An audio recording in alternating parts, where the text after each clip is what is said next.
Russia Ukraine യുദ്ധത്തിൽ Russia Ukraine ചെയ്ത ഒഫൻസീവിന് പകരം വീണ്ടും ഒരു കൗണ്ടർ ഒഫൻസീവിന് തയ്യാറാകുന്നു എന്ന് പല ദിവസമായി നമ്മൾ കാണുന്നുണ്ട്. ഈ കൗണ്ടർ ഒഫൻസീവിന്റെ ഭാഗമായിട്ടാണ് കാർഖീവ് ഒഫൻസീവ് അല്ലെങ്കിൽ കാർഖീവ് അറ്റാക്ക് അവർ ചെയ്യുന്നു എന്നും ഒരുപാട് ദിവസമായി നമ്മൾ പറയുന്ന കാര്യമാണ്. ഇപ്പോഴും അതുതന്നെയാണ് സംഭവിക്കുന്നത്. ഇതിൽ ഒരു അത്ഭുതപ്പെടുന്ന കാര്യം അല്ലെങ്കിൽ ഇത്രയും ദിവസം പുറത്ത് അറിയാതിരുന്ന ഒരു കാര്യം എന്തെന്ന് ചോദിച്ചാൽ കൗണ്ടർ ഒഫൻസീവ് തുടങ്ങാൻ പോകുന്നു. അത് ശരി തന്നെയാണ്. കൗണ്ടർ ഒഫൻസീവ് തുടങ്ങണം അല്ലെങ്കിൽ ഡിഫൻസീവ് ലൈൻസിനെ തകർത്ത് റഷ്യ അകത്തേക്ക് പോകണം എന്നുണ്ടെങ്കിൽ ഈ ഒഫൻസീവ് ഓപ്പറേഷൻ ചെയ്യാനായി സൈനികർ ആ സ്ഥലത്ത് കൂടുതൽ ആവശ്യമാണ്. അതുമാത്രമല്ല ഒരുപാട് ആയുധങ്ങൾ, മിസൈൽസ്, ഇങ്ങനെ ഒട്ടനവധി വസ്തുക്കൾ ഈ രണ്ട് ഭാഗത്തുള്ളവർക്കും ആവശ്യമാണ്. ഡിഫൻസീവ് ലൈനിൽ നിൽക്കുന്നവർക്ക് അവരുടെ അറ്റാക്ക് തടയാനുള്ള ആയുധങ്ങളും ഒഫൻസീവ് ലൈനിൽ നിൽക്കുന്നവർക്ക് അത് തകർത്ത് അകത്തേക്ക് കയറാനുള്ള ആയുധങ്ങളും, ഇങ്ങനെ എല്ലാം ഈ ഒരു യുദ്ധകളത്തിൽ ആവശ്യമാണ്. ഇതേ അവസ്ഥയാണ് റഷ്യ ഉക്രൈൻ യുദ്ധത്തിലും സംഭവിക്കുന്നത്. എന്നാൽ ഇത്രയും ദിവസം ഈ റഷ്യയുടെ ഗ്രൗണ്ട് ഫോഴ്സസിനെ സംബന്ധിച്ച് എത്ര സൈനികർ ഉണ്ട് എന്നായിരിക്കും നമ്മൾ കരുതിയത്? 1,00,000, കൂടിപ്പോയാൽ ഒരു 3,00,000 സൈനികർ ഈ ഫ്രണ്ട് ലൈനിൽ നിർത്തിയിട്ടുണ്ട് എന്ന് റഷ്യ ഇത്രയും ദിവസം പറഞ്ഞുകൊണ്ടിരുന്നു. ഉക്രൈൻ പറഞ്ഞത് ഇല്ല, റഷ്യ അത്രത്തോളം ആളുകളെയൊന്നും അവിടെ കൊണ്ടുവന്ന് നിർത്തില്ല, കൂടിപ്പോയാൽ 1,50,000 അല്ലെങ്കിൽ അതിലും കുറവ് മാത്രമേ ആ ഒരു സോണിൽ ആളുകൾ ഉള്ളൂ എന്ന് ഉക്രൈൻ പറഞ്ഞു.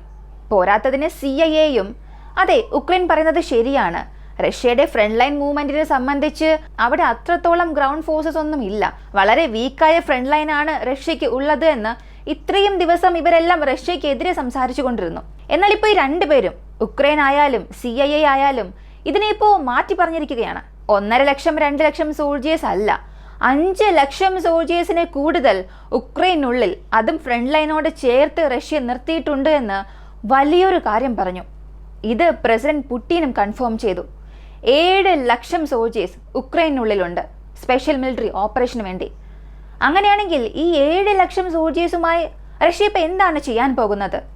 ഇതാണ് അടുത്തൊരു ചോദ്യം. ഇത് എല്ലാവരുടെ മനസ്സിലും വരുന്നുണ്ട്. ഇതിനുള്ള ഉത്തരം ഈ വീഡിയോയിലൂടെ കാണാം.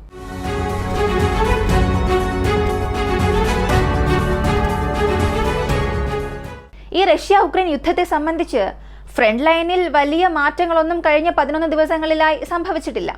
റഷ്യ ഒരു ഭാഗത്ത് അവരുടെ ഡിഫൻസീവ് ലൈൻസിനെ തകർത്തത് മാത്രമല്ല, ഉക്രൈൻ സൈനികർ ഇങ്ങോട്ടേക്ക് വരാൻ പാടില്ല, ഉക്രൈൻ്റെ അറ്റാക്ക് നമ്മുടെ ഭാഗങ്ങളിൽ നടക്കാൻ പാടില്ല എന്ന് പറഞ്ഞ് അവരുടെ ഡിഫൻസീവ് പൊസിഷനും അവിടെ അപ്ഡേറ്റ് ചെയ്തു.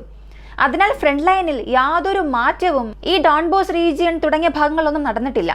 എന്നാൽ പുതുതായി 11 ഹോട്ട് പോയിന്റ്സ്, ഇതിനെ ബഫർ സോൺസ് എന്ന് പറയും, ഇങ്ങനെ 11 ബഫർ സോൺസ് ഖാർക്കീവ് റീജിയനോട് ചേർന്ന് മാത്രം റഷ്യ ക്രിയേറ്റ് ചെയ്തു. ഇവയെല്ലാം ചേർത്ത് വായിക്കുമ്പോൾ ഒരു കാര്യം മനസ്സിലാക്കാൻ സാധിക്കും. മറ്റ് റീജിയൻസിൽ റഷ്യ ഈ കൗണ്ടർ ഒഫൻസീവ് നടത്താൻ പോകുന്നില്ല. അവരുടെ വലിയ കൗണ്ടർ ഒഫൻസീവ് നടക്കാൻ പോകുന്നത് ഖാർക്കീവ് റീജിയൻ, ഡോൺബോസ് റീജിയൻ, ഇവയെ ചേർന്ന് മാത്രമേ നടക്കുകയുള്ളൂ. അതിനുള്ള ഒരു അടയാളമായിട്ടാണ് ഇവയെല്ലാം കാണേണ്ടത്.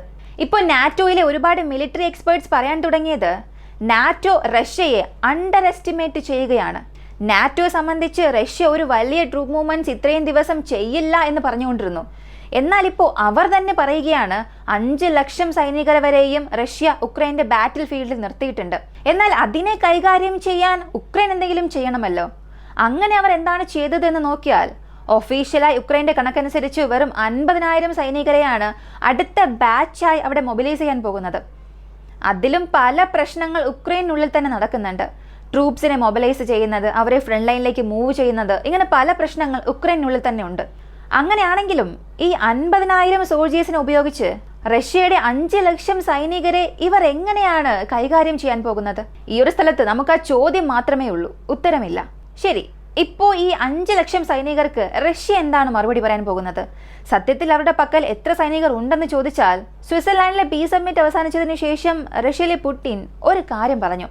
റഷ്യ ഇല്ലാത്ത സമാധാന ചർച്ച ഒരിക്കലും ഒരു അവസാനത്തിൽ വരില്ല. ഞങ്ങൾ പറഞ്ഞ കാര്യങ്ങൾക്ക് നിങ്ങൾ എപ്പോഴാണോ സമ്മതിക്കുന്നത് അപ്പോൾ മാത്രമേ റഷ്യ ഉക്രൈൻ യുദ്ധം അവസാനിക്കുകയുള്ളൂ.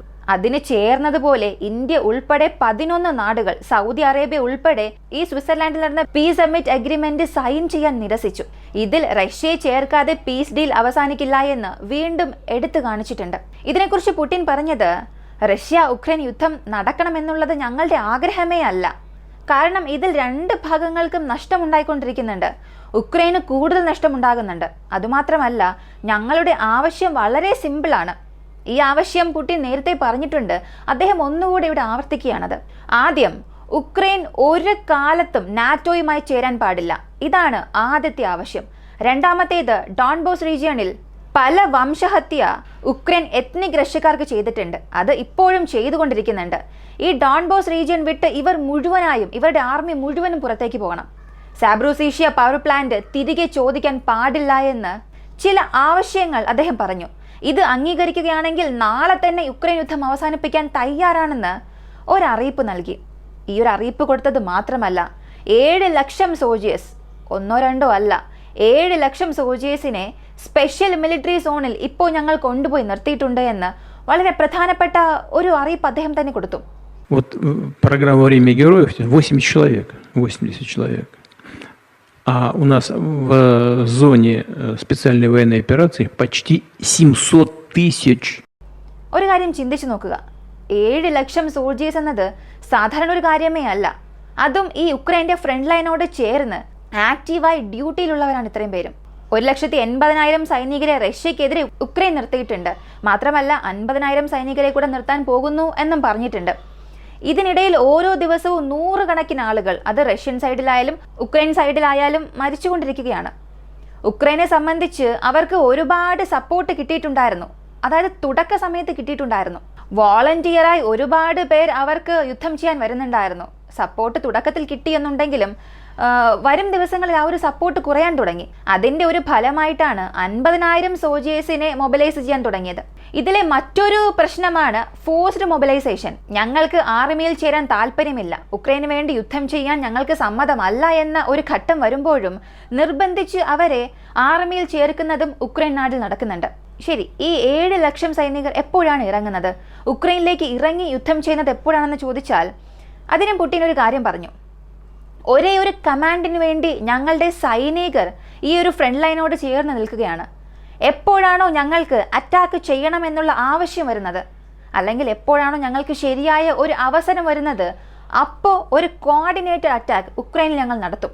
ആ ഒരു അറ്റാക്ക് ഉക്രൈനെ കൊണ്ട് ഒരിക്കലും കൈകാര്യം ചെയ്യാനേ സാധിക്കില്ല, അവരെ കൊണ്ടത് താങ്ങാനും സാധിക്കില്ല. അതിൽ ഉക്രൈൻ മുഴുവനായും തകർന്നു പോകുമെന്ന് വലിയൊരു വാണിംഗ് കൊടുക്കുകയാണ്. അടുത്ത് നടക്കാൻ പോകുന്ന ഒരു വലിയ കാര്യത്തിനായിട്ടുള്ള മുന്നറിയിപ്പ് ഇപ്പോഴേ നൽകിയിട്ടുണ്ട്. ഇതിലൂടെ തന്നെ മനസ്സിലാക്കാം, റഷ്യ ഉക്രൈൻ യുദ്ധം എന്നത് അടുത്ത ഘട്ടത്തെ നോക്കി വളരെ വേഗത്തിൽ നീങ്ങുകയാണ്. അടുത്ത് റഷ്യ ചെയ്യാൻ പോകുന്ന എന്തോ ഒരു വലിയ കാര്യം കാരണം റഷ്യ ഉക്രൈൻ യുദ്ധം ഒന്നുകിൽ അവസാനിക്കും, അതല്ല എന്നുണ്ടെങ്കിൽ ഒരിക്കലും അവസാനിക്കാത്ത ഒരു യുദ്ധമായി നീങ്ങാനുള്ള സാധ്യതയുമുണ്ട്. ഈ ഒരു വീഡിയോയെക്കുറിച്ചുള്ള നിങ്ങളുടെ അഭിപ്രായങ്ങൾ കമന്റിൽ പറയുക. വീഡിയോ ഇഷ്ടമായ ലൈക്ക് ചെയ്യുക, ഷെയർ ചെയ്യുക. നമ്മുടെ ചാനൽ ഇതുവരെയും സബ്സ്ക്രൈബ് ചെയ്യാതെ കാണുന്നവരാണ് നിങ്ങളെങ്കിൽ ഇപ്പം തന്നെ സബ്സ്ക്രൈബ് ചെയ്ത് സപ്പോർട്ട് ചെയ്യുക. മറ്റൊരു വീഡിയോയുമായി വീണ്ടും കാണാം.